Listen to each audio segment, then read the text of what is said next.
Bienvenidos y bienvenidas. Este es el último webinar taller organizado por Aquas para despedir el año Redes. En este taller discutiremos sobre la generación de evidencia con datos del mundo real en el contexto de la evaluación de tecnologías sanitarias. Y como sabéis, la evaluación de tecnologías sanitarias es un proceso que es multidisciplinario, que utiliza métodos explícitos para determinar el valor de una tecnología sanitaria en diferentes momentos de su ciclo de vida, y la finalidad es informar sobre la toma de decisiones por tal de promover un sistema de salud equitativo, eficiente y de calidad. Pero en determinadas circunstancias el proceso de evaluación acaba concluyendo que no hay evidencia suficiente o que esta es de baja calidad. Y una vez detectadas estas lagunas de conocimiento, en algunas ocasiones los informes de evaluación de tecnologías sanitarias acaban proporcionando recomendaciones sobre cómo generar la evidencia necesaria, pero sin entrar en detalle en cómo se tendría que realizar este estudio. Diversas agencias de evaluación y agencias reguladoras han mostrado su interés por usar o desarrollar estudios observacionales con datos del mundo real en un proceso de toma de decisiones, juntamente con ensayos clínicos, para así evaluar la efectividad de las tecnologías, es decir, generando conocimiento con datos del mundo real. Pero, por otro lado, también ha habido preocupaciones sobre el uso de este tipo de estudios al considerar que podían aportar una evidencia de menor calidad o menos certeza. Por lo tanto, se considera que la realización de este tipo de estudios observacionales, que darán respuesta a estas lagunas de conocimiento que hemos detectado, se han de realizar siguiendo procesos estandarizados y que supongan el desarrollo de estudios de alta calidad. El taller de hoy va encaminado a tratar alguno de estos aspectos desde el punto de vista metodológico, y para ello contamos con la participación de Miguel Hernán, profesor colocotrones de Bioestadística y Epidemiología de la Escuela de Salud Pública de la Universidad de Harvard y director del Causal Lab. Bienvenido, Miguel. ¿Cómo hemos organizado este taller? ¿Cómo lo hemos hecho? Como sabéis, se han solicitado a las diferentes agencias preguntas y dudas relacionadas con la generación de evidencia con datos del mundo real en el contexto de la evaluación de tecnologías sanitarias. De total de preguntas recibidas, que fueron aproximadamente unas 40, se han agrupado por similitud y se han clasificado en preguntas de reflexión en torno a la generación de real world evidence y preguntas más de aspectos metodológicos. Y si da tiempo, se abrirá un turno de preguntas a los asistentes y procederemos a las conclusiones y despedida del taller. Veréis las preguntas proyectadas en la presentación y se irán leyendo y se irán dando respuesta. Se podrá hacer uso del chat para preguntar aspectos puntuales que no hayan quedado del todo claros, pero para ayudar a una buena dinámica os pedimos abordar aspectos que sean generales y no tan concretos que puedan romper el ritmo del taller y así poder dar oportunidad al resto de asistentes. Por parte de Aquas, contamos con la colaboración de Karma Garrido en aspectos de comunicación y Borja Velasco y Agatha Carreño, técnicos de datos en padres y evaluación. Así que bienvenido, Miguel, y antes de empezar con las preguntas, ¿qué te parece si nos comentas sobre tu nuevo proyecto Causal Lab? ¿Qué esperas de este nuevo laboratorio de datos? Gracias, Rosa. Bueno, el Causal Lab es un centro que acabamos de montar en la Escuela de Salud Pública de Harvard, dentro del Departamento de Epidemiología, y es un centro que como su propio lema dice, es un centro para aprender qué funciona. A Center to Learn What Works. Y bueno, pues es algo muy parecido a lo que estáis intentando hacer aquí todos. Entonces, este es un centro en el que, por un lado, se van a seguir desarrollando métodos estadísticos, métodos de diseño de estudios, de uso de datos observacionales y de ensayos clínicos para aprender qué funciona. Y la otra parte, la otra actividad que es muy importante para el centro es no solo el desarrollo de métodos, sino la aplicación de esos métodos y la implementación de esos métodos para responder a preguntas importantes de forma que tenga un impacto, ¿no? Hay muchos centros por ahí de inferencia causal en las universidades dentro y fuera de Estados Unidos, pero suelen ser centros muy enfocados en la teoría, en los métodos. Nosotros queremos hacer eso, pero también la práctica, que es lo que nuestro grupo lleva haciendo un par de décadas, pero aunque no estaba tan institucionalizado como lo que hoy es el Causal Lab. Y aparte de eso, también vamos a montar cursos. Este año, en junio, empezamos los primeros cursos del Causal Lab que van a ser en Boston. Perfecto. Pues muchísimas gracias. Empezamos con la primera pregunta. Y la primera pregunta es sobre qué escenarios de uso consideras que son los más relevantes o útiles o frecuentes o, por otra parte, decir, en los que merecería más la pena dedicar esfuerzos para la generación de este tipo de evidencia. Hay muchos. Creo que los escenarios más importantes son, uno, los que corresponden a una pregunta importante y dos, en los que esa pregunta no se puede responder con un ensayo clínico, que es casi todo. Entonces, la respuesta es siempre que hay una pregunta importante que no se pueda responder con un ensayo clínico, no tenemos más remedio que usar datos observacionales, porque no hay alternativa. Si queremos usar datos en humanos para responder a una gran cantidad de preguntas para las que no se pueden hacer ensayos clínicos, o se usan datos observacionales o no podemos responderlas. Pensad en todo lo que se ha hecho con vacunas de COVID. La contribución de los ensayos clínicos a las políticas de vacunación en todos los países ha sido muy pequeña.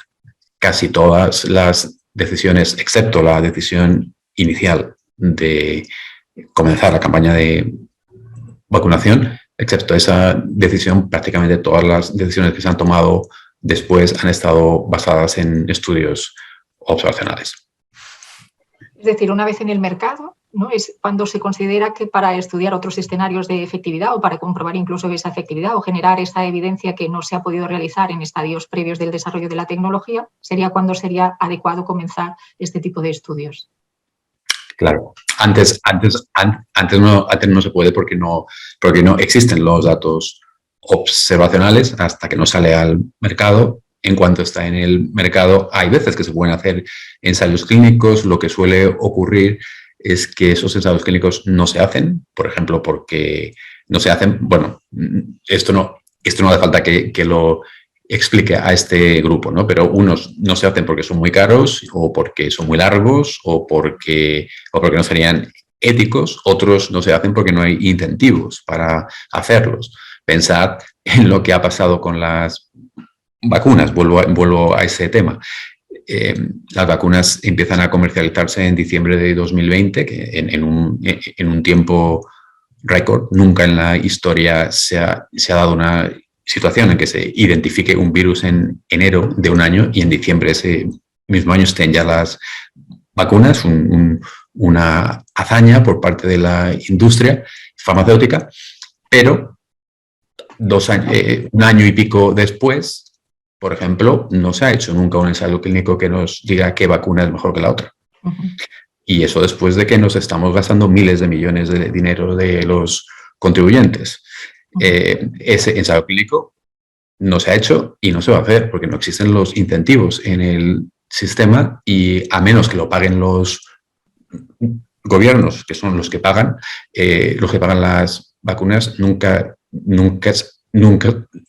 va a hacer. Si hoy se sabe que Pfizer funciona mejor que AstraZeneca y que Moderna funciona mejor que Pfizer, es por estudios observacionales. Muy bien.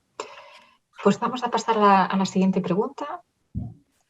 Sí, me deja esto. Sí, vale. Llevamos en el contexto de la pregunta anterior, ¿cómo piensas que va a impactar en la evaluación de tecnología sanitaria este tipo de estudios, ¿no? ¿Cómo influirán en la toma de decisiones? ¿Cómo deberíamos incorporarlos, ¿no? Estamos acostumbradas a utilizar los ECAs para hacer esta síntesis de la evidencia. ¿Cómo lo haríamos? ¿Conoces otras agencias de evaluación internacionales que estén trabajando en esta línea, teniendo en cuenta pues, todas las críticas que ha habido respecto a la introducción y a la selección de este tipo de estudios observacionales para la toma de decisiones? Estamos en un punto en la historia en que hace falta un cambio de mentalidad, porque esta mentalidad tan clásica, tan del siglo XX, que si no es un ensayo clínico, no me lo creo, porque los estudios observacionales pueden estar sesgados. no es útil, no es una forma de pensar útil. Porque, como antes decía, para la mayor parte de las preguntas no vamos a tener un ensayo clínico, pero las decisiones se tienen que tomar. Entonces, no es útil decir, si no hay un ensayo clínico, no me lo creo, porque alguien tiene que tomar las decisiones. El que no haya un ensayo clínico no quiere decir que no se vayan a tomar las decisiones. Luego, la forma más constructiva y más útil de pensar sobre esto es, si no hay un ensayo clínico, habrá que ver cómo podemos usar los datos observacionales de la mejor forma posible para poder apoyar la toma de decisiones. Mejor una toma de decisiones basada en estudios imperfectos que basado en falta de datos total, ¿no?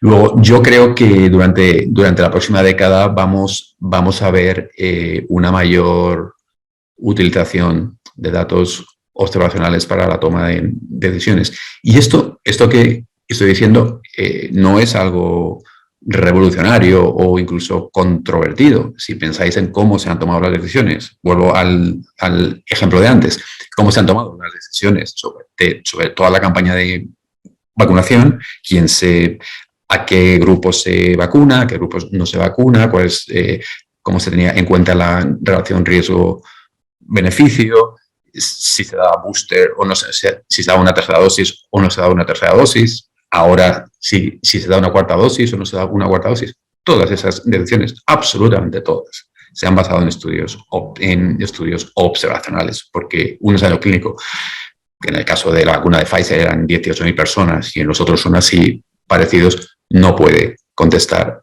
prácticamente nada de esa pregunta. Lo que puede contestar es la pregunta de si la vacuna previene la infección en el corto plazo. Y esa la contestó bien, pero ¿cuál es el efecto sobre la hospitalización? ¿Cuál es el efecto sobre la entrada en UCI? ¿Cuál es el efecto en distintos grupos de edad, en distintos grupos de riesgo? ¿Qué pasa con las mujeres embarazadas? ¿Cuáles son los factores cuáles son los eventos adversos más importantes? ¿Hay que dar un booster o no? Todo eso viene solo de estudios observacionales, ¿sí? Y eso es algo que hemos visto durante estos años de COVID, es algo que se estaba empezando a hacer antes del COVID también, y espero que cuando pase la pandemia se continúen usando los estudios observacionales, porque no hay otra forma, ¿no? De hecho, en una de las preguntas que están en la pantalla dices que se ha considerado el ensayo clínico como un diseño óptimo. Pero claro, había que ver óptimo para qué, porque un ensayo clínico de vacunas de COVID es óptimo en el sentido de que puede contestar preguntas sobre riesgo de infección en un grupo relativamente pequeño de gente y a corto plazo, pero no es óptimo en el sentido de apoyo a la toma de decisiones. Pensad que los ensayos clínicos de la efectividad de la tercera dosis, que se han publicado hace un par de semanas o 3, se han publicado en gente que estaba infectada con la variante Delta meses después de que no existía la variante Delta.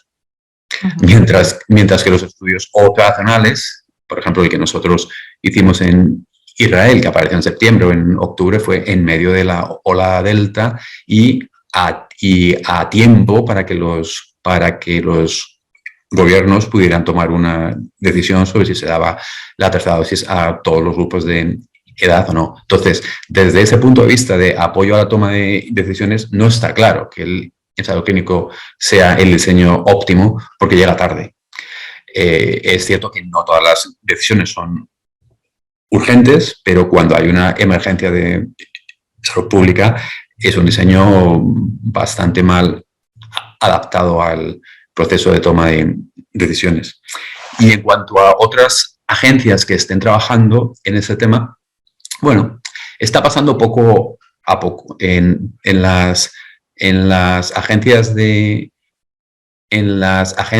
como en las revistas científicas aún hay una vieja guardia que es muy reticente al uso de estudios observacionales porque se han criado en una época en la que se consideraba el ensayo clínico como el gold estándar, ¿no? Entonces, eso está cambiando. Poco a poco vemos como NICE en el Reino Unido está empezando a ser más flexible con el uso de datos observacionales, incluso IQWiG en Alemania, que ha sido una de las más radicales siempre en el uso en ensayos clínicos, solamente están empezando a cambiar. Y en la práctica, lo que vemos es que cuando no hay ensayos clínicos, se están usando estudios observacionales. Cuando hay una emergencia, se están usando los estudios observacionales. Luego, eso es una pena que se haya creado este debate entre ensayos clínicos contra estudios observacionales, porque realmente de lo que se trata es de usar la evidencia de las dos fuentes de la mejor forma posible. Y los ensayos clínicos son para ciertas decisiones y los estudios observacionales para otras, y podemos construir mejores estudios observacionales si tenemos ensayos clínicos hechos antes, y podemos diseñar mejores ensayos clínicos si usamos los datos observacionales. Perfecto. Pero lo que me lleva ahora a pensar era pues que tenemos que definir mucho mejor entonces las preguntas para ver qué es lo que quiere nuestro decisor, y en función de eso también ayudarnos, porque tú decías, no es una emergencia, pero es que, y ahora que estamos ahí en confianza, tardamos bastante también en dar respuesta, y aunque no sea una emergencia, también hay presiones de otro tipo y se tiene que llegar, ¿no? Al Ministerio, el Departamento de Salud, que sea, tiene que llegar también a la mejor toma de decisiones con la evidencia que haya. Muy bien, pues vamos a la tercera pregunta. Y estamos utilizando datos del mundo real y evidencia con datos del mundo real. ¿Crees que se está abusando de este término y que puede generar confusión? Este artículo nos lo han pasado los compañeros de Wets Madrid. Porque al fin y al cabo estamos hablando del diseño de estudio, ¿o no? ¿O es marketing? ¿Qué es esto, Miguel? Yo creo que es marketing.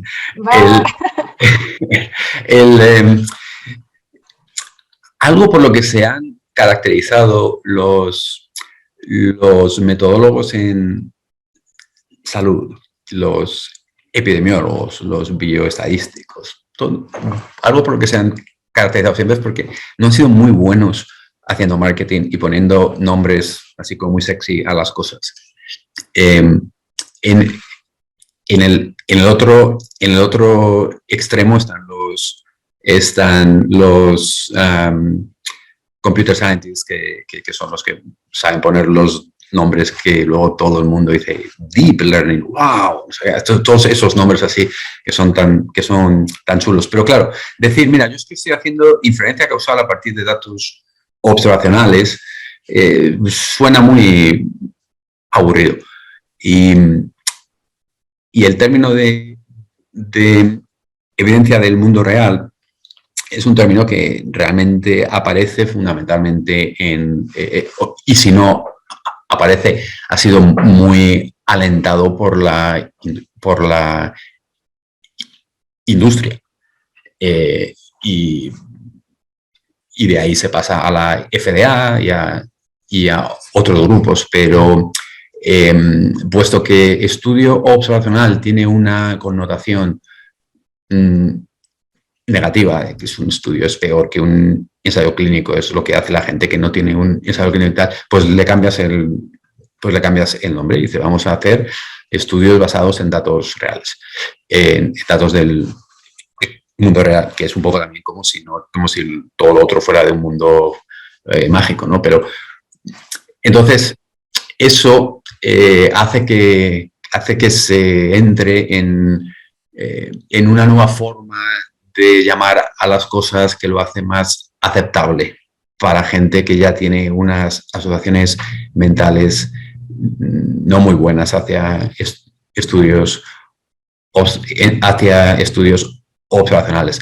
Yo lo que suelo hacer cuando hablo sobre esos temas y doy cursos es que hay dos hay dos tipos de datos observacionales que podemos usar, de datos que no son de experimentos. Están los estudios observacionales basados en datos que se han generado específicamente para investigación. Por ejemplo, las grandes cohortes de estudios cardiovasculares o de cáncer, ¿no? Son cohortes epidemiológicas que se montan para contestar preguntas de investigación. Los datos se recogen con mucho cuidado, con una cierta frecuencia. Y luego están los datos observacionales que no se han generado para investigación. Son los datos que están ahí, tanto si nosotros lo vamos a usar para investigación como si no. Son los datos de las historias clínicas, son los datos de los registros, son los datos que todos conocéis bien. Y esos son los datos del mundo real. Bueno, sí, yo me refiero a esos como los datos que nos encontramos. Están ahí, se usan para la gestión de los pacientes, se usan para cuestiones administrativas, no se usan para, no se han generado específicamente para investigación, y el reto es cómo usar esos datos del mundo real, esos datos observacionales que nos encontramos, cómo los redirigimos hacia investigación, porque son datos de menos calidad que si se hubieran generado para investigación. Y ahí es donde existe el reto que yo sé que varias de las personas que están aquí están haciendo, es cómo hacer que la generación de esos datos, puesto que luego se van a usar para investigación, que la generación de los datos sin alterar a su función fundamental, que sea la gestión de pacientes o la que sea, se haga de tal forma que se puedan usar mejor para investigación, ¿no? Entonces, si hay una ventaja de lo de datos del mundo real, es el enfocar la atención en cómo esos datos que se van a generar de todas formas, que se generen de la forma que mejor funcione para investigación luego. Perfecto. Perfecto, o sea, muy buena aproximación esta, ¿no? Y entonces nos quedamos, ¿no?, con estudios con datos del mundo real, ¿no?, para seguir la charla.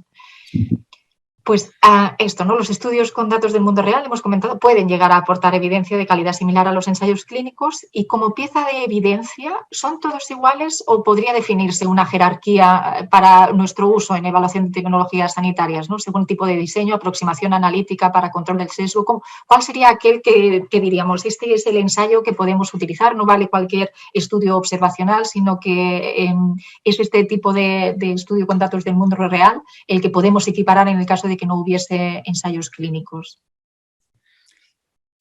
El mejor estudio observacional es el que está diseñado de forma que haga una emulación explícita de un ensayo clínico.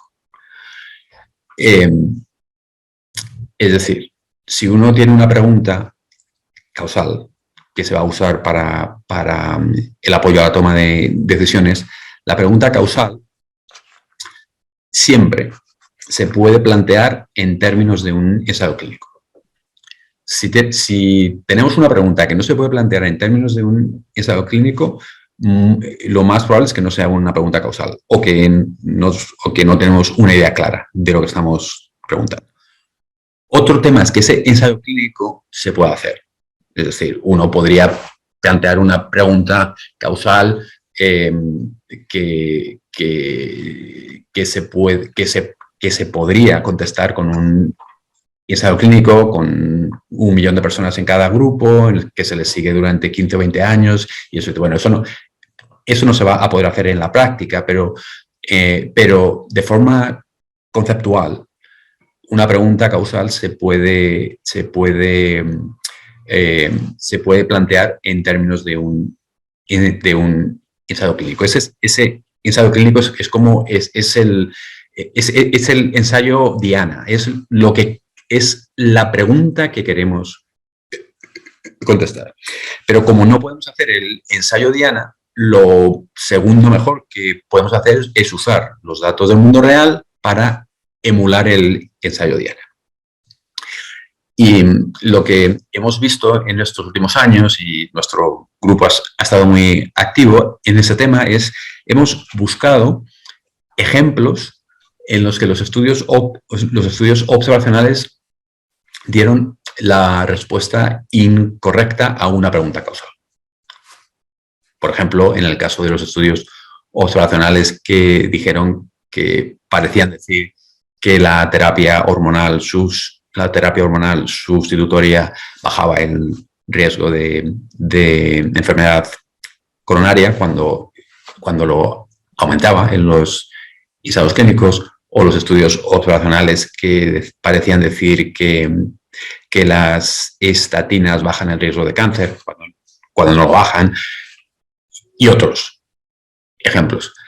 En todos esos ejemplos lo que hemos encontrado es que el problema estaba en que el diseño de los estudios observacionales no era como el diseño de un ensayo clínico.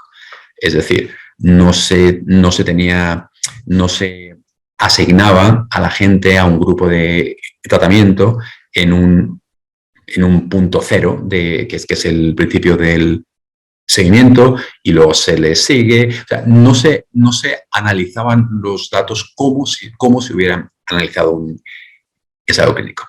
En cuanto se hace eso, encuentras que los estudios observacionales dan la misma respuesta que los ensayos clínicos en enfermedad, en el tema de la terapia hormonal,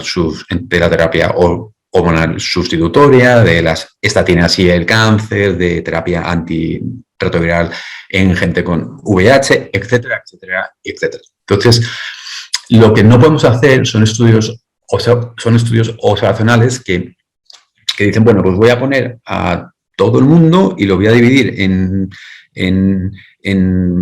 person years, ¿no? Y vamos a poner los años persona expuesto y los años persona no expuestos. Y vamos a comparar a los años persona expuestos con los años personas no expuestos. Y vamos a ver, y eso nos da la tasa relativa. Y ahora esa es la tasa. Eso no se hace en un ensayo clínico nunca. No se hace nunca porque eso está lleno de sesgos. Hay que hacer un análisis que sea como el de un ensayo clínico. Desde el punto cero se sigue a la gente en el estudio, se hace una curva de incidencia acumulada o una curva de supervivencia entre los que reciben una de las estrategias que estamos estudiando, entre los que reciben la otra estrategia, y esa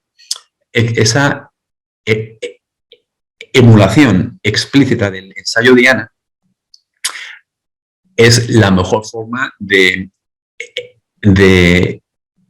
eliminar los sesgos más comunes en los estudios observacionales. Sesgos de selección, sesgos de tiempo inmortal, todos estos sesgos que son los que causan todos los problemas. Y después de hacer eso, tenemos que preocuparnos por el hecho de que en los datos observacionales las estrategias de tratamiento no han sido aleatorizadas. Pero esa es la última cosa de la que nos tenemos que preocupar, no es la primera. Porque cuando uno se centra solo en la falta de aleatorización y se pone a ajustar por cosas sin haber antes hecho el diseño bien, entonces, claro, hay tantos sesgos por otras causas que no se pueden ajustar de forma estadística que no hay forma de tener la respuesta correcta. Luego, punto 1, una emulación explícita del ensayo Diana. Mejor dicho, punto 1, antes de hacer un estudio observacional con datos del mundo real, hay que diseñar un ensayo clínico, que es el ensayo Diana. O sea que antes, todos los estudios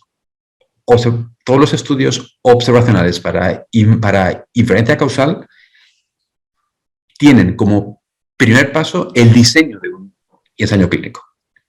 Y el ensayo clínico que no vamos a hacer en la práctica, pero que vamos a emular explícitamente los criterios de elegibilidad, las estrategias de tratamiento, el comienzo y el final del seguimiento, el desenlace, el análisis estadístico. Todo esto tenemos que saber cómo sería eso en el ensayo Diana, y luego vamos a ver en los datos del mundo real cómo se emula de forma explícita cada una de esas cosas, y punto final, tenemos que ver si podemos ajustar para emular la asignación aleatoria también. Pero eso, que es algo muy importante, claro, nunca puede ser lo primero. Perfecto. Esto nos lleva a la siguiente pregunta, ¿no? De cuáles son estos aspectos críticos, ¿no? Para si nosotros decimos, vale, pues vamos a diseñar este tipo de estudio.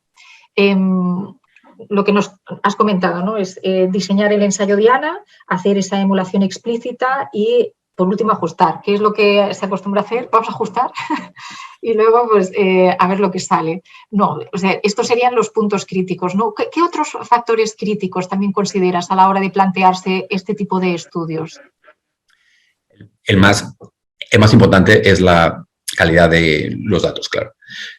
Es decir, si vamos a hacer una emulación de un ensayo Diana que tiene como criterio de elegibilidad, yo qué sé, pues que la presión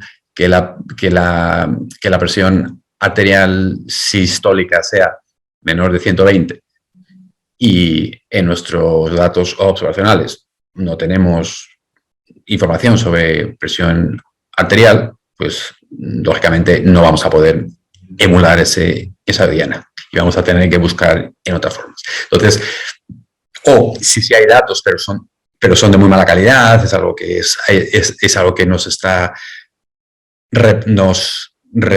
autorreporta la gente en vez de que se mida, etc. Entonces, la calidad de los datos es lo más importante, y casi todas las bases de datos hoy en 2022, casi todas las bases de datos que se usan tienen datos buenos o aceptables sobre, por ejemplo, cosas como las prescripciones de un tratamiento médico. Eso suele estar bien. Muchos de los desenlaces de interés están también bien, tienen una calidad muy aceptable. Otros no. Por ejemplo, tenemos muy buenos datos de muerte o de cáncer, pero no de calidad de vida. Pero bueno, para ciertas preguntas eso está bien. Donde suelen fallar las bases de datos, los datos del mundo real, es en la calidad de la información de los factores de confusión, que son las variables por las que vamos a tener que ajustar básicamente para intentar que nuestro estudio observacional sea algo parecido a un estudio aleatorizado. Pero si no hay buenas variables si no hay buenas mediciones de los factores de confusión, pues no se va a poder hacer. Y ese suele ser un factor crítico. Es la falta de buena información en factores de confusión. Porque si no hay datos buenos en eso, nunca vamos a poder hacer el ensayo clínico bien, claro. Claro. Y eso nos lleva a lo siguiente. A partir de aquí ya seguirá Borja, y es sobre calidad de datos. Sí, gracias Rosa, y muchas gracias Miguel por lo comentado hasta ahora. Realmente esta pregunta en realidad está muy en línea con lo que acabas de comentar. Dice así: calidad de los datos. ¿Qué características debe tener una base de datos de salud para que la evidencia pueda obtenerse de ella sea de calidad?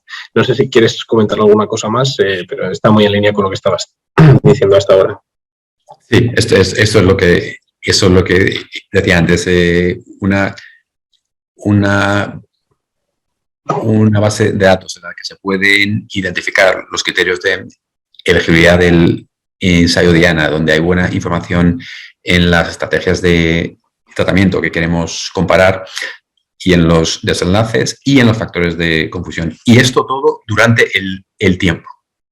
Claro, porque no vale con que se tenga solo en un punto, hay que tenerlo de forma longitudinal para poder estimar para muchas de las cosas, para muchas de las preguntas que hacemos, estamos interesados en estrategias de tratamiento que están sostenidas en el tiempo. No es dar una pastilla hoy versus no dar una pastilla hoy.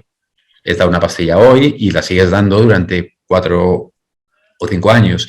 Y durante esos 4 o 5 años quizás hay que dejar de darla cuando es tóxica o cuando deja de funcionar. Entonces hay decisiones que se van tomando a largo plazo y para cada una de esas decisiones de cambio de tratamiento puede existir confusión y por lo tanto hay que tener factores de confusión durante todo ese tiempo también. Y aquí los estudios observacionales tienen mucho que decir, porque uno de los defectos más graves de muchos ensayos clínicos es que no recogen esa información. Entonces, los ensayos clínicos, muchos de ellos simplemente hacen una comparación por intención de tratar y si existe una falta de adherencia alta, lo que estamos encontrando es algo que no es útil, no es tan útil para el apoyo de la toma de decisiones como si la adherencia hubiera sido buena. Lo que quiere decir que habría que estimar un efecto ajustado por la falta de adherencia. Pero eso no se puede hacer en muchos ensayos clínicos porque no tienen datos después de la aleatorización, datos sobre por qué la gente toma los fármacos o no. Y eso en los estudios observacionales muchas veces existe. Luego, ahí hay una ventaja relativa de los estudios observacionales sobre los ensayos clínicos. Cuando estamos haciendo preguntas sobre estrategias complejas que se sostienen, que se usan a lo largo de un tiempo largo, años o más, es muy difícil hacer un ensayo clínico. Genial. Muchas gracias. Vale, pasamos a la siguiente pregunta, Rosa. Siguiente diapo. Vale, para comentar alguna cosa sobre metodología, tal vez sin ir demasiado al detalle, pero poder comentar algo. Sobre aproximaciones de diseño y análisis, la pregunta dice, ¿podría comentar algunos ejemplos de uso de metodologías de inferencia causal aplicables en el ámbito de la evaluación de tecnologías sanitarias? Bueno, algunos ejemplos pues son matching, weighting, instrumental variables, etcétera. Y también, a lo mejor también interesante, ¿qué nos guía a escoger una aproximación u otra? Vale, entonces, antes de contestar a esto, tengo que hacer una distinción, que cuando estamos hablando de métodos de inferencia causal, realmente estamos hablando sobre métodos para emular un ensayo Diana. Esa es otra forma de pensar sobre la inferencia causal, otra forma de referirse a métodos de inferencia causales, métodos para emular un ensayo Diana. Nosotros no hacemos una diferencia entre esos dos términos. Luego, lo que pone ahí de target trial, de ensayo Diana, es un marco conceptual. Dentro de los procesos que hay que seguir para emular un ensayo Diana, para emular cada uno de los elementos del protocolo de un ensayo Diana, como antes decía, lo que nos queda al final es emular la aleatorización. ¿Y cómo emulamos la aleatorización de un ensayo Diana? Ajustamos por confusión. Si pudiéramos ajustar por todos los confusores importantes, entonces no existiría la más mínima diferencia entre un ensayo clínico o entre una emulación de un ensayo clínico usando datos observacionales. Lo que marca la diferencia entre esos dos diseños es que quizás no estamos ajustando por todos los factores de confusión importantes y en ese caso no estamos consiguiendo emular la asignación aleatoria bien y eso crea sesgo de confusión. Entonces, todos estos otros métodos que están ahora en la pantalla, matching, weighting, instrumental variables, diferencias, son métodos para ajustar por confusión, que es, como decía, la última parte de la emulación del ensayo de Diana. Y de los métodos que hay en la pantalla, hay dos tipos de métodos, ¿no? Unos son los métodos que ajustan la confusión usando datos en los confusores, es decir, hay que medir los confusores y ajustar por ellos, como matching, weighting, y luego hay otros métodos que se usan para ajustar por confusión sin tener información en los confusores. Y eso serían las variables instrumentales y la diferencia en diferencias y otros métodos, ¿no? Entonces, los métodos que se usan para ajustar por confusión porque tenemos datos en los confusores son, pues eso, todos los métodos como poner las variables de confusión en el modelo para el desenlace. Si estamos usando un modelo de Cox, pues se ponen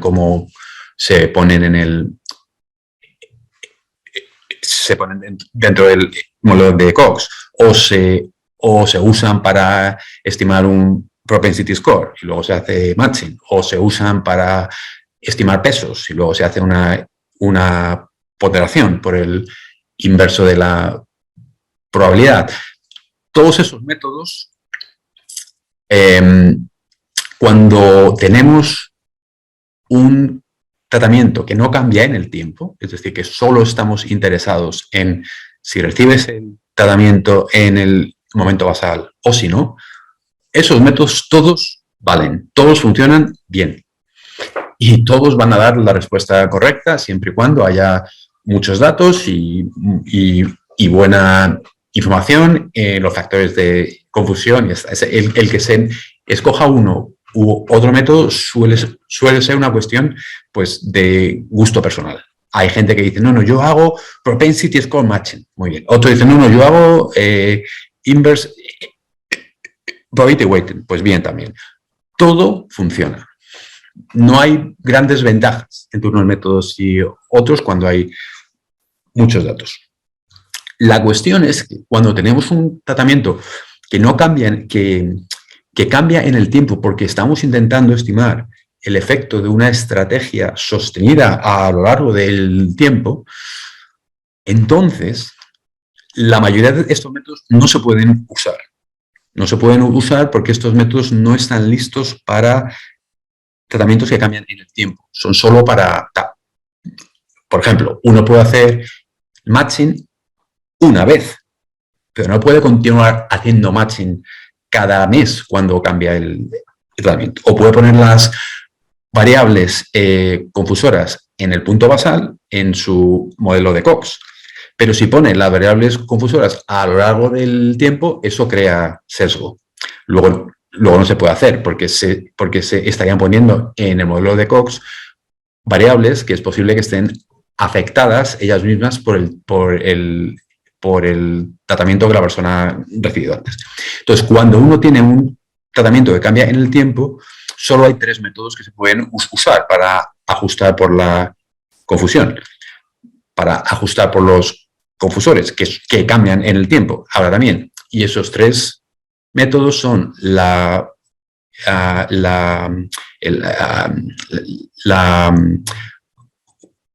fórmula G, la estimación G y la ponderación por el inverso de la probabilidad, que son 3 métodos que todos salen de Jamie de Jamie Robbins, empezando en 1986 y hasta hoy, y esos métodos están específicamente diseñados para estimar efectos de tratamientos que cambian en el tiempo. Luego, siempre que hay una conversación que dice, bueno, es que yo prefiero matching, o yo prefiero Insumenta Variables, yo prefiero tal. Todas esas conversaciones solo tienen sentido si nos estamos refiriendo a un tratamiento que no cambia en el tiempo. En cuanto nos vamos a un tratamiento que cambia en el tiempo, solo hay esas tres opciones, esos tres tipos de métodos G. Y si no usamos esos métodos G, entonces va a ser absolutamente imposible ajustar por confusores que cambian en el tiempo cuando esos confusores están ellos mismos afectados por el tratamiento previo.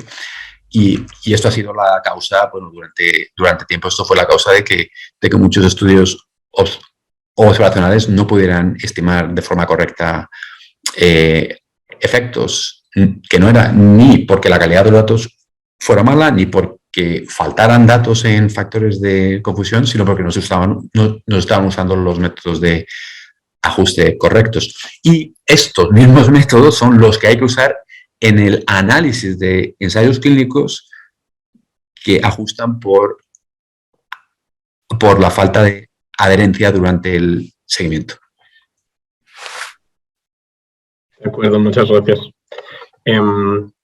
Vale, la siguiente, que está relacionada un poco con lo que se comentaba al principio sobre pues la vieja guardia de una visión más trialista, etcétera. Dice así, ¿es correcto o tiene sentido hacer benchmarking de los resultados de los algoritmos de inferencia causal contra el método hasta ahora considerado gold standard, que sería el ECA, el estudio clínico aleatorizado? Y después la siguiente pregunta, ¿se han comparado resultados de ECAs contra estudios observacionales con inferencia causal y qué resultados se han visto? Empiezo por lo último. Es difícil hacer la comparación porque es difícil encontrar casos en los que se puede hacer una buena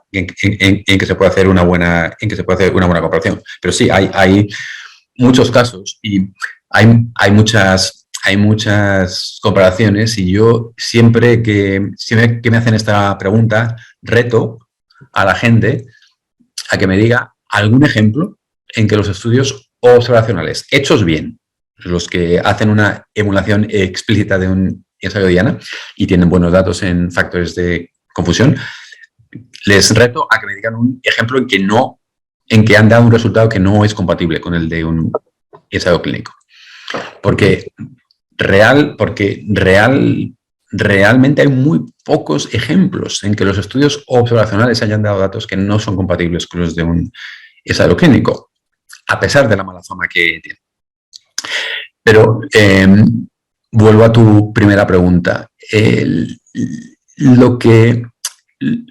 Yo creo que el cambio de mentalidad que vamos a ver en los próximos años va a tener que ver más con cómo trabajamos de forma conjunta con estudios observacionales y ensayos clínicos de forma que se complementen los unos a los otros. Que no sea una lucha, de que uno es mejor que otro, sino que se complementen. Por ejemplo, te cuento cómo ha funcionado esto en el caso de las vacunas de COVID. Tenemos un ensayo clínico de fase 3, ponte para la de Pfizer y para las otras también, ¿no? Tenemos un ensayo clínico de fase 3 que nos dice la vacuna tiene una efectividad del 90% para infección documentada y para hospitalización tiene un intervalo de confianza del 20% al 100%. O sea, no es nada informativo. Es un ensayo clínico que no puede mirar a seguridad. Bien, bueno, está claro que la vacuna no causa unos efectos adversos muy frecuentes, pero con 18.000 personas no se puede hacer mucho. No hay mujeres embarazadas, no se puede hacer un análisis por grupos de riesgo, etc. Pero bueno, en fin, es útil. Tenemos un ensayo clínico en el que no nos tenemos que preocupar por riesgo de confusión, que nos dice que la vacuna tiene una efectividad para infección documentada en torno al 90 y tantos %. Usando eso, podemos hacer un estudio observacional. El que hicimos primero, el que se hizo primero fue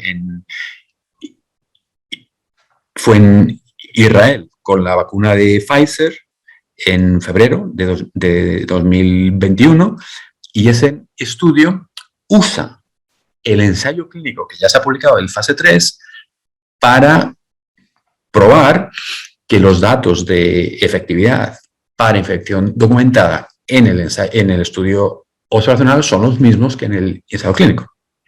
Ese es el benchmarking.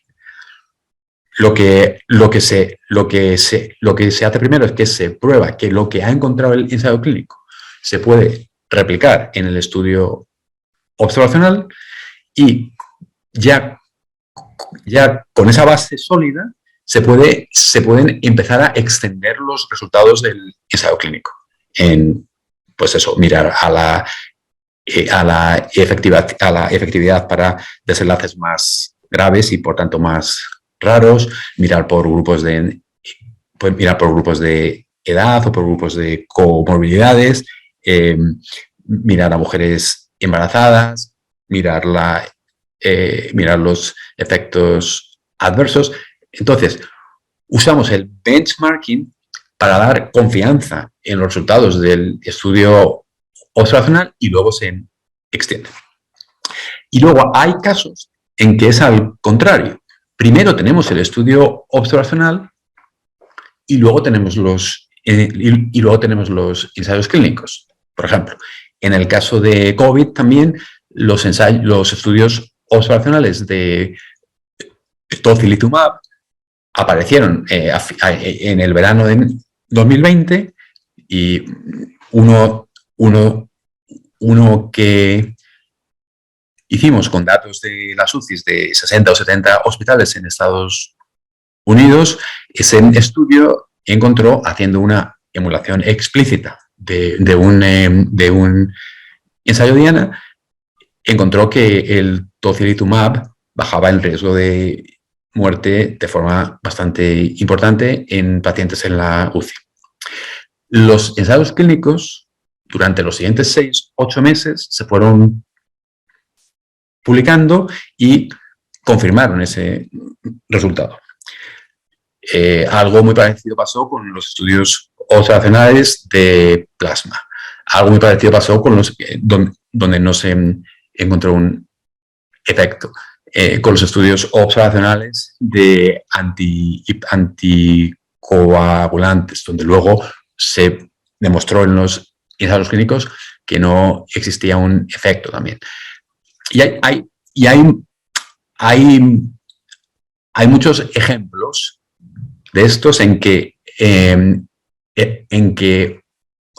cuando se puede hacer un benchmarking, porque no hay ensayos clínicos aún, se pueden publicar los estudios observacionales primero, usarlos para la toma de decisiones hasta que aparezcan los ensayos clínicos, y cuando aparecen los ensayos clínicos pueden ser el benchmark para futuros estudios observacionales que extiendan los resultados. Entonces, es siempre un proceso en el que no estamos en una competición de ensayos clínicos contra estudios observacionales. Estamos en un proceso en que estamos intentando ver cómo se complementan los resultados de unos y de otros para poder dar el mejor apoyo a la toma de decisiones posible. De acuerdo, muchas gracias. O sea que el take home message es eso, que esto no es una competición de a ver qué método es mejor, ni de que haya que comparar o demostrar que un método es tan bueno como el otro, sino utilizar cada uno cuando tenga más sentido. Muchas gracias. Y la última pregunta, también muy de actualidad, yo creo, es qué potencial le ve a utilizar técnicas de modelado actuales o modernas, si se quiere, como por ejemplo pues Machine Learning, para la parte de la modelización de los datos al hacer inferencia causal, y sí, que este tipo de técnicas pueden aportar algo extra con respecto a técnicas tradicionales como regresiones, por ejemplo. Estas son las técnicas que se podrían usar para hacer mejor ajuste por confusores cuando hay muchos confusores. Aún no hay ningún ejemplo que yo conozca en que esas técnicas hayan marcado la diferencia. La razón, yo creo, es porque las bases de datos que usamos no son lo suficientemente grandes como que el Machine Learning sea, o sea, como que Deep Learning o otras técnicas tengan una gran ventaja comparado con simplemente poner las variables en un modelo de regresión logística o de un modelo de Cox, porque estos métodos que dan resultados muy espectaculares en otros ámbitos es porque están usando muchos más datos o porque se están usando en combinación con reinforcement learning, que crea un número muy alto de decenas de millones de experimentos en los datos. Pero en las bases de datos que usamos, que pueden tener a lo mejor 10 millones de personas o 5 o 1, aún no está claro que esto vaya a ser útil. De acuerdo. O sea que sería un poco más una cuestión de lo que comentabas al principio del marketing que ha sabido hacer la gente de Computer Science a este respecto. Claro, bueno, hay partes en las que hay ciertas áreas en las que estos métodos marcan la diferencia totalmente, como en el análisis de imágenes o en cosas así. Pero en la inferencia causal, en el uso de estos métodos para ajustar por factores de confusión cuando ya se ha hecho toda la otra parte de la emulación explícita del ensayo Diana, aún no está claro. De acuerdo, muchas gracias. Pues Rosa, te devuelvo la palabra porque creo que ya hemos acabado con las preguntas. Pues sí, hemos acabado con las preguntas. Muchas gracias, Miguel. Y ahora sí que damos paso a los asistentes, a las asistentes, a ver si quieren lanzarse a hacer una pregunta, como hemos comentado, una pregunta que sea más de carácter general, o bien si no os atrevéis con micro abierto a través del chat, porque seguro que se han quedado a muchas dudas al respecto. Pues adelante. Creo que os podéis desilenciar vosotros mismos o levantar la mano como queráis. Sí, una pregunta. Soy Iñaki Más de Carlos III. Utilizas mucho el término ensayo Diana y entiendo que lo defines como una emulación de un ensayo clínico, ¿no? ¿Es así? ¿He entendido bien? El ensayo Diana es el ensayo clínico que nos gustaría hacer. Es el ensayo clínico en la población en la que lo queremos hacer, comparando los tratamientos que queremos comparar, teniendo los factores con los criterios de elegibilidad, desenlaces. Es el ensayo que querríamos hacer. Y lo que hacemos con los datos observacionales es una emulación explícita de los componentes de ese ensayo Diana. Decir eso es exactamente lo mismo que decir estamos haciendo inferencia causal.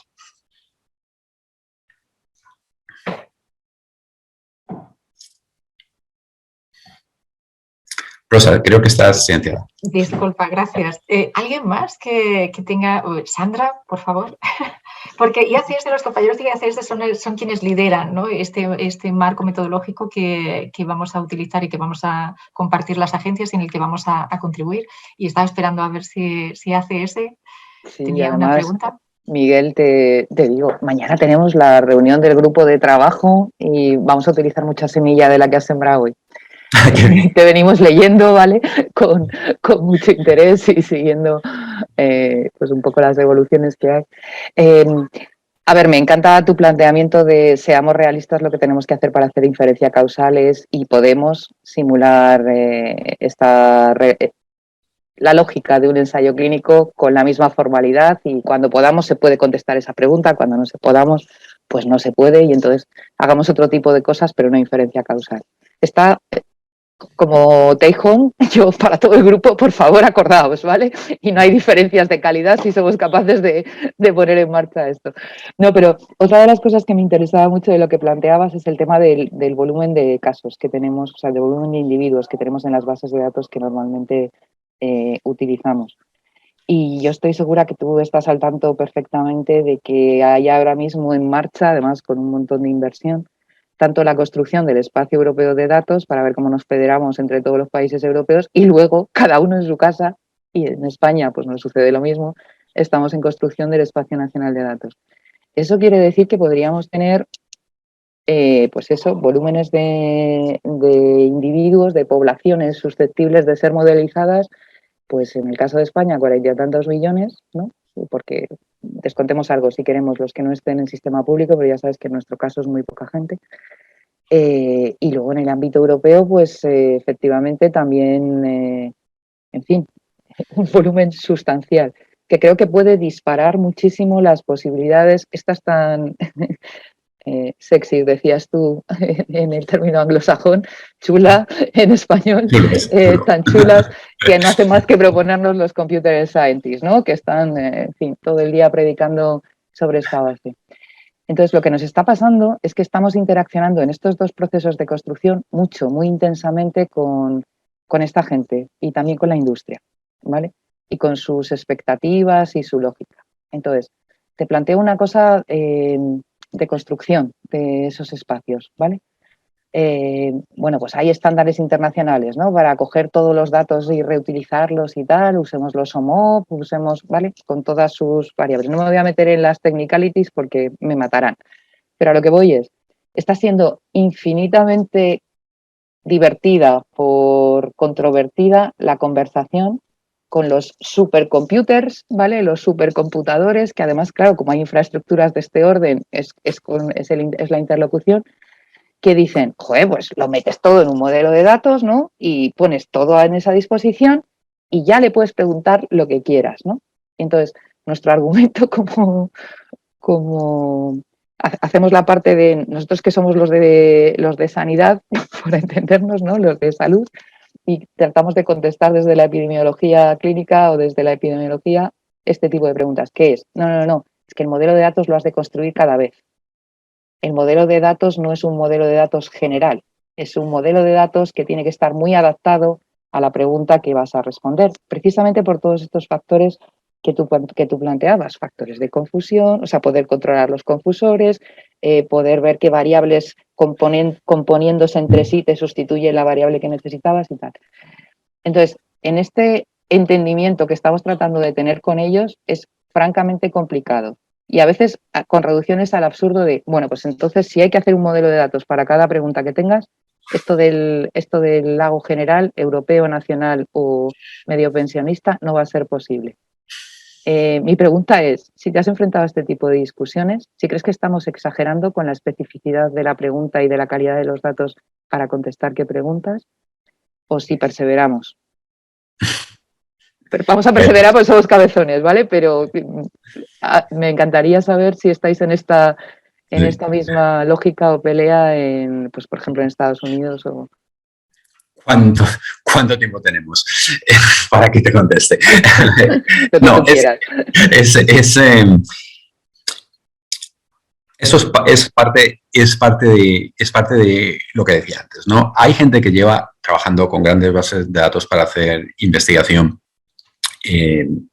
sobre datos de salud desde los años 70, 80. Hay mucha experiencia aquí. Y hace 20 años, hace nada, llegan los computer scientists y dicen, hey, aquí estamos, Dámelo. Os vamos a contar cómo se hace esto. Entonces, se han dado contra la pared, porque claro, lo que han encontrado es que esto es difícil. O sea, yo voy a conferencias de Machine Learning y tal, y claro, al final lo que te dicen es, oye, pero es que sabes que los que se tratan y los que no se tratan que son muy distintos, ¿no? Ya, eso se llama confounding, ¿no? O te dicen, sabes que ahí es que los datos no son buenos. Ya, claro, es que no tenemos todos los que tienen un test positivo, es que tal, claro. Entonces, parte de la conclusión ha sido que la gente que hace estas cosas de Machine Learning ha tenido mucho éxito en actividades no causales. O sea, han usado todas estas cosas que tienen y te pueden hacer unos modelos de clasificación o de predicción o que sean que son muy buenos, con muchos datos, pero nada de eso es causal. Entonces, no tienen en la cabeza el concepto de que no es cierto, de que si me das muchos datos te contesto la pregunta que quieras. Porque, déjame que te dé un ejemplo muy simple. Si tú me dices, mira, yo quiero estimar el efecto de estatinas en enfermedad cardiovascular. Y lo primero que te va a preguntar cualquier epidemiólogo es, muy bien, ¿tienes LDL en la base de datos? No, eso no lo tengo. Bueno, pues no puedes, punto, ya está. Si no tienes LDL, no puedes estimar el efecto de estatinas en la enfermedad. Mientras que un computer scientist no piensa así. Dice, no, pero si tengo datos en 20 millones de personas, da igual. No tienes la variable que te hace falta para poder hacer el ajuste bien. Entonces, esta es una lucha que estamos haciendo todos hace tiempo. Las grandes empresas de datos ya se han dado cuenta. O sea, Amazon, Google, todos estos están contratando a gente que sale de los doctorados de epidemiología y de economía y todo el que hace inferencia causal, porque ya se han dado cuenta de que es otra cosa. Y básicamente en lo que están empezando a converger es que si quieres hacer inferencia causal bien, tienes que tener expertos que saben cuál sería el ensayo Diana que ibas a hacer en ese caso. Entonces, hay que tener los datos en un modelo común, claro, para que luego se puedan usar, pero cada nuevo ensayo Diana que vas a emular requiere pensar con expertos que te digan cuáles son los criterios de elegibilidad, cuáles son las preguntas, o sea, cuáles son las estrategias que vas a comparar, y eso hoy por hoy hay que hacerlo uno a uno. Hoy por hoy. Quizás con el tiempo, y eso es en lo que estamos trabajando en varios sistemas de salud en Estados Unidos, es el poder semi-automatizar cosas de esas. O sea, que si quiero hacer un ensayo Diana con gente que tiene hipertensión y diabetes y no sé cuánto, pues que no tenga que buscar en la base de datos este código, sino que eso se puede hacer. Pero no hay forma de automatizar todo el proceso, aún. Quizás con el tiempo, pero aún no. Y esto es algo que hay que... o sea, que sigue con esta lucha. Los computer scientists, los informáticos que trabajan en esos temas saben mucho de muchas cosas, pero esta es una forma de pensar que aún con la que no han estado en contacto antes. Y tienden a pensar que si tienes muchos datos y un buen algoritmo, puedes contestar todo.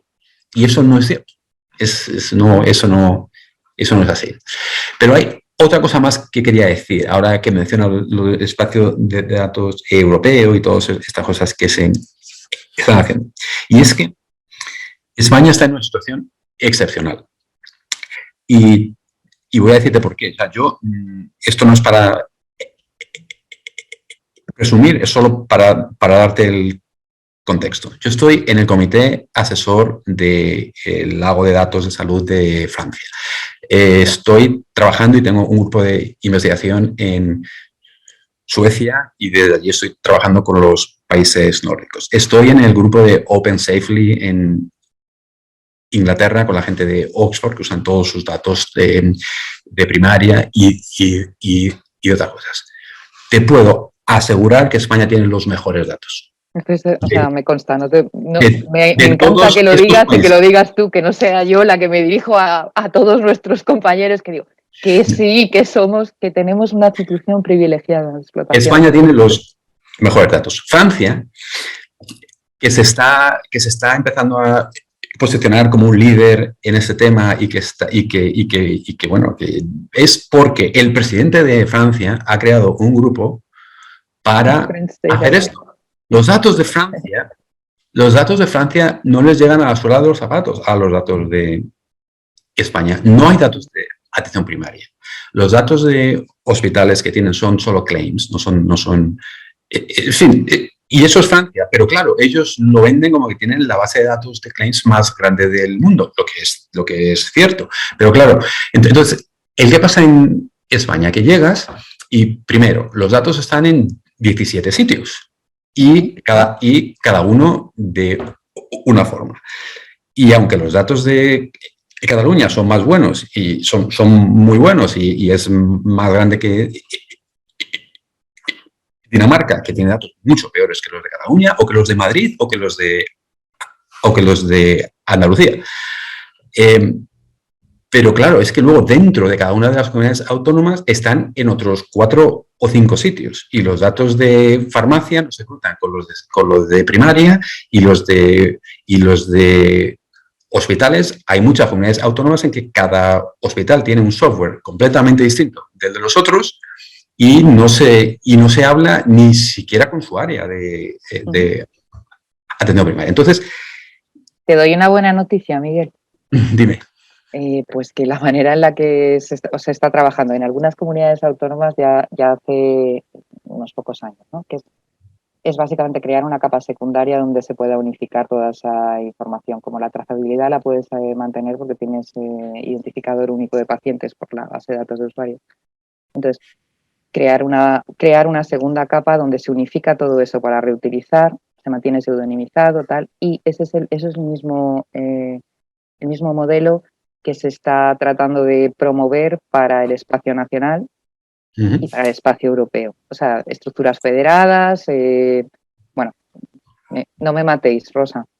Que la cabra tira al monte, ya sabes.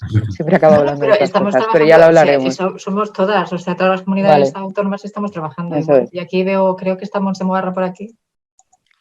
Eso es, entonces quiere decir que en ese sentido yo creo que lo que sí hay ya es conciencia de la riqueza de datos, es mucha experiencia en utilizarlos juntos, o sea, farmacia, salud pública, atención primaria, hospitalaria, en fin, todos los registros incluso se están integrando en algunos casos, imagen, o sea, mucho tipo de datos, ¿vale? Entonces, empieza a haber ya experiencias muy avanzadas y es lo que se está trasladando para ver cómo construimos el espacio nacional. Y a diferencia de los franceses, tienes toda la razón, porque como además tenemos que trabajar con ellos en el ámbito europeo, tenemos que escuchar todo el día al French Data Hub. Voy a hacer esto que, joder, es que además parece el colmo de, en fin, de lo tópico, pero tenemos que escuchar al French Data Hub darnos clases y entonces les tenemos que decir, no, que bien, está bien, pero mira, es que nosotros vamos a querer mezclar este tipo de datos, ¿sabes? Porque la trazabilidad del paciente, y yo ya veo que tú tienes estas asociaciones de hospitales, pero claro, ¿y vosotros cómo hacéis la cobertura territorial? En fin, cosas de este palo, ¿no? Es divertido, o sea, también en esto nos estamos divirtiendo. Piensa que con lo que se ha hecho durante COVID, con el sistema que se creó en el Ministerio de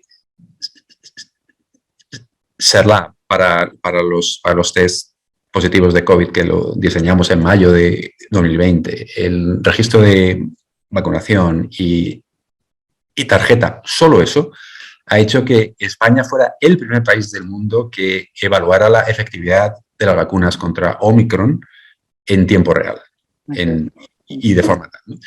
Pero, claro, como no hay un enlace con datos de hospitalización o con datos de tal, porque el CMVD llega un año más tarde, solo se ha podido mirar a infección documentada, lo que hace que llega Qatar hace el enlace con hospitalización y son ellos los que lo publican en el New England Journal y todo el mundo mira a qué bien lo hace Qatar, ¿no? cuando España lo tenía hecho antes y solo le faltaba el enlace con la hospitalización. Así que yo veo que, dada la calidad de datos que hay y dado lo que se está haciendo, España está en una posición muy buena para ser superpotencia en este tema. Porque claro, con 5 o 6 millones de personas es difícil, pero con 40 ya puedes hacer un montón, o 50 ya puedes hacer un montón de cosas y lo que yo veo es un futuro en que se crea un ecosistema de investigación en España que hace no solo que mucha gente dentro de España que se forme en esto y que empiecen a publicar y que no tengamos que oír a los suecos o a los daneses que hacen cientos de papers cada año, pero la verdad con datos mucho peores que los que hay en España. Entonces, no solo eso, sino que sea un centro de atracción de talento, porque la gente va donde hay datos. Y entonces, que haya gente que quiera ir que quiera venir a trabajar a España porque son datos buenos. O sea, yo ahí creo que hay muchas oportunidades. Muy bien. Pues tenemos 2 preguntas más. Jordi Gol, y creo que... Pero Paco Estupiñán es de IACS y yo creo que tu jefa ya... No sé si tenías más dudas, Paco, por ahí. No me censures a Paco. Sí. Vamos a Jordi, por favor. Hola, saludos desde Madrid. Muchas gracias. Me ha gustado, Miguel Hernández. No se dicen las cosas así. Me ha gustado tu sensatez. Y yo que soy un poco mayor, lo que antes llamaban carcamal con muletas, te iba a sacar 3 oldies but goodies. Una, comparando estudios observacionales, en mi generación distinguíamos la direccionalidad, o sea, si eran prospectivos o retrospectivos. Y en general, donde yo me formé, no éramos partidarios de los retrospectivos, a pesar de que se hicieron cosas muy buenas en Harvard con casos y controles pequeñitos, como el sarcoma vulvar en niñas y cosas, si quieres, de los 80s o de los 90s. Feinstein me llamaba Trox, como cohorte al revés. La pregunta que te decía al final es qué papel van a poder tener en el futuro, que será algo más que ocasional, los estudios retrospectivos con todos los problemas conocidos. El primer punto que te quería poner es la historia de una cohorte bien hecha, bien fundada y bien observada, o sea, haciéndote la pregunta de la validez de cada cosa que registras, que lo singular de un ensayo clínico es que esto se supone que va con el paquete. Otra singularidad del ensayo clínico es que alguien paga y se le llama promotor. Los observacionales tienen más que ver con la buena fe, la providencia divina, por usar lenguaje español, o si quieres, el altruismo del investigador, ese tipo de cosas. Quiero decir, Feinstein y Horowitz hicieron una comparación, creo que fue en los 90s, en 3 situaciones de ensayos clínicos con cohortes bien hechas, y llegaban a la misma conclusión que has enunciado tú, que es una historia bastante vieja. Entonces, el dato es que una generación de epidemiólogos no la sabe. Una generación de epidemiólogos está deslumbrado cual peces en el mar por el ensayo clinismo, que mi generación, que es anterior a esto, se discutía. Y se discutía de una forma rabiosa porque el ensayo clínico tiene un promotor y eso es la primera causa de sesgos. Un cierto tipo de entusiasmo. Y aquí lo dejo.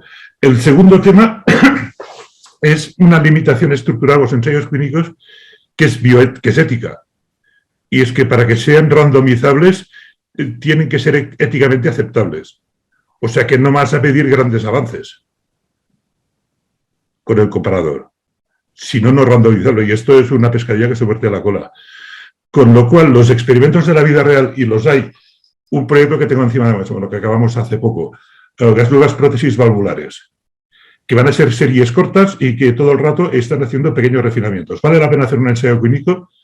¿O mejor hacer una especie de pool prospectivo de todas las tricúspides que se ponen en España, que no son tantas?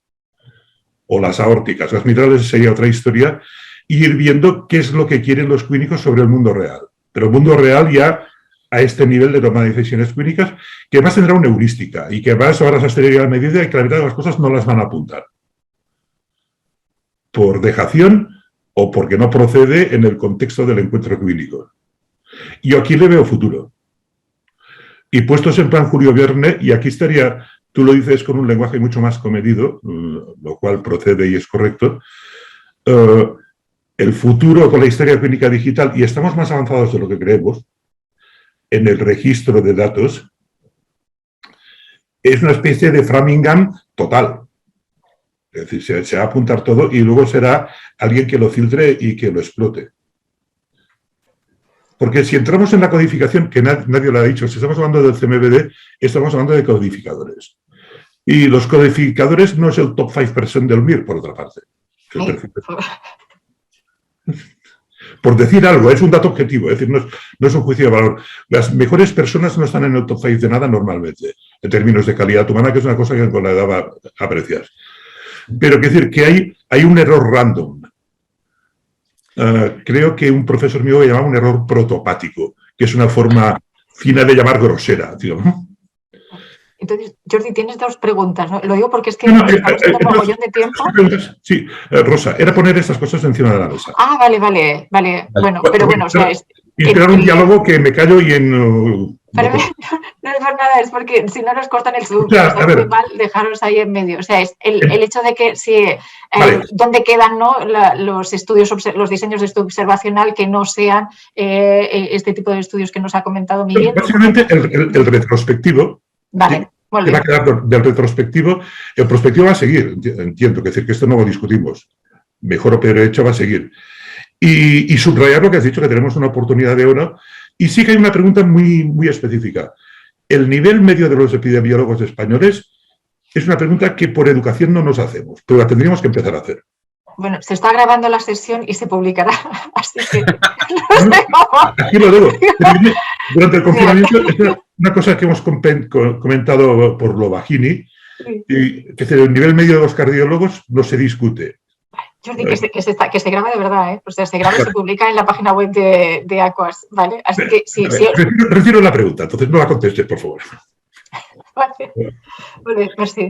De epidemiólogos y la cantidad y calidad y de los data scientists, que igual es uno de los problemas, el poder hacer el puente entre la abundancia de datos y que estos sean masticables y digeribles por alguien que los pueda. Yo creo, Jordi, que hay muchísimo talento en España y que la disponibilidad de datos, cuando haya datos que se pueden usar realmente para investigación, porque se institucionalice el acceso a los datos, haya una serie de procesos, como hay en otros países, en que se puedan usar, etcétera, eso va a reforzar mucho la calidad de los investigadores en España, porque el acceso a los datos va a hacer que haya tesis doctorales, que haya postdocs, que haya gente, y en 10 o 15 años tener quizás uno de los sitios en el mundo donde se hacen estas cosas mejor. Eso es algo que va todo junto, creo.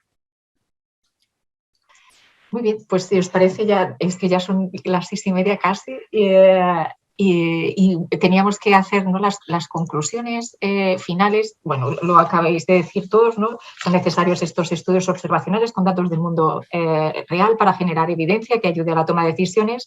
Debemos complementar los ensayos clínicos y los estudios observacionales porque nos responderán diferentes aspectos de la intervención clave a estudiar y así podemos ayudar a esta toma de decisiones. El mejor diseño será aquel que emule un ensayo Diana, y con este marco conceptual diseñaremos el estudio utilizando los diferentes métodos de ajustes según si el tratamiento cambia en el tiempo y si tenemos información sobre los confusores. Y en las recomendaciones, como agencias de evaluación de tecnologías sanitarias, pues animarnos, no solo a enfocarnos al diseño de estudio para responder a esta laguna de conocimientos, sino también para aumentar la calidad de estos datos. Y que de momento no está clara la utilidad de estas técnicas de Machine Learning en la inferencia causal para el ajuste de factores de confusión. Rápidamente he hecho estas conclusiones porque nos salimos un poco de tiempo. Muchísimas gracias a Miguel por este seminario. Estamos muy agradecidos a todas las agencias, como te he comentado anteriormente, tenía muchas ganas. Y no sé si nos quieres dar un mensaje final, una frase, para acabar ya este seminario. No, solo dar las gracias a todos y decir que en estos últimos 2 años que he estado trabajando más en España y con grupos distintos sitios, estoy muy impresionado por la calidad de los grupos que hay y por cómo se están haciendo las cosas bien. Yo creo que hay que darnos 10 años más y la gente joven que llegue se va a encontrar con un panorama muy, muy distinto que el que os habéis encontrado los que estáis trabajando aquí ahora. Muy bien. Pues muchísimas gracias y que paséis una buena tarde. Que vaya bien. Gracias. Hasta luego. Adiós.